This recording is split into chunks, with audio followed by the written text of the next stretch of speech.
नमस्कार, national media news में आप सभी का स्वागत है। चलिए नजर डालते हैं आज की ताजा खबर पर।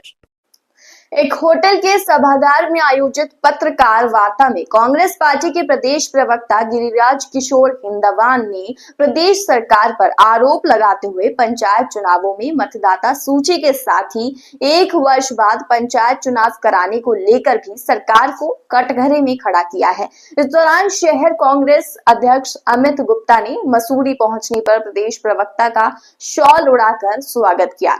इस मौके पर कांग्रेस के प्रदेश प्रवक्ता गिरिराज किशोर हिंदवान ने कहा कि सरकार द्वारा 1 वर्ष बाद पंचायत चुनाव कराए जा रहे हैं, जबकि इस समय प्रदेश में लगातार आपदाएं आ रही हैं।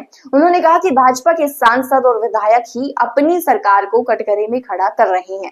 प्रदेश प्रवक्ता ने कहा कि राज्य सरकार अभिव्यक्ति की आजादी को दबाने का काम कर रही है। प्रदेश की काबीना मंत्री आय से अधिक संपत्ति के मामले में आरोपों के घेरे में है। गैरसैंण को जो इंफ्रा दिया गया था वो हमारे कार्यकाल में दिया गया था। टेंटों में हम लोग विधानसभाओं के सत्र वहां पे आउट हुए। मित्रों, भाजपा ने केवल दिखावा किया है। भाजपा 1 दिन 2 दिन और 3 दिन का सत्र, आप उस पहाड़ की पीड़ा को समझ लेंगे। डिबेट में पार्टिसिपेशन जो होता है वो कम से कम 15 दिन 20 दिन 1 महीने 2 महीने।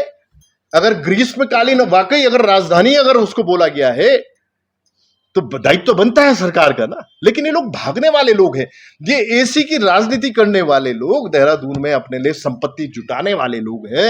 और निश्चित रूप से जनमानस जो पर्वतीय क्षेत्र, जिसकी बार बार मैं बात रख रहा हूं कि वाकई अवधारणा जो थी आखिरी पायदान के ग्रामीण की थी, उसकी सुध लेने की थी, जो निश्चित रूप से 2002 और 7 के बीच में हमने ली और 2012 और 17 के बीच में पारंपरिक खेती से लेके विलेज टूरिज्म से लेके हमने दिया। और निश्चित एक बात मैं और आपके बीच में रखना चाहूंगा, 2002 और 7 के बीच का जो कार्यकाल था, नरेंद्र सिंह भंडारी एक मंत्री हुआ करते थे, एजुकेशन मिनिस्टर। 32,000 नियुक्तियां हुई थी मित्रों, टीचर्स की, शिक्षकों की।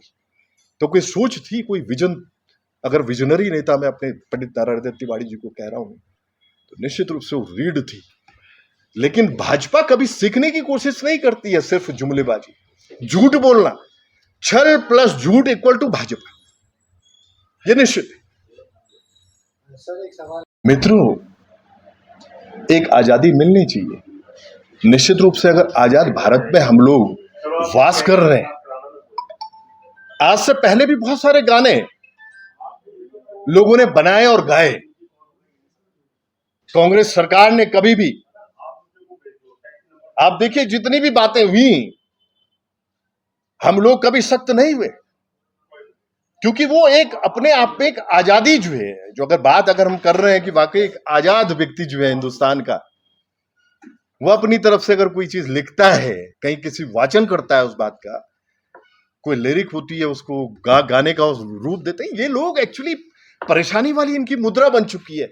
लोग धीरे धीरे सारी बातें जो है, जो मैंने बात रखी, धाकड़धामी सरकार जो है भ्रष्टाचार में लिप्त है, अगर सारे प्रमाण उसके मिल रहे हैं। आज इनके 2 मैंने बताया, पूर्व मुख्यमंत्री पार्लियामेंट को जो रिप्रेजेंट कर रहे हैं इस समय, हरिद्वार को, सबसे बड़ी पंचायत में त्रिवेंद्र रावत, वो अगर अपनी सरकार को कटघरे में खड़ा कर सकते हैं अवैध खनन के मामले में।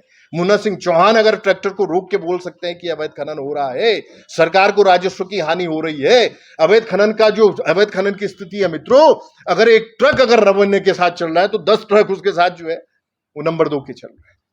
सरकार शामिल है, इस वजह से सारी चीजें चल रही हैं। तो आज जनता सारी चीजों को जनता पूरी तरह से सारी चीजों को वॉच कर रही है। और 27 में जो मैंने कहा कि इनकी जमानतें जब्त होंगी मित्र, ये निश्चित।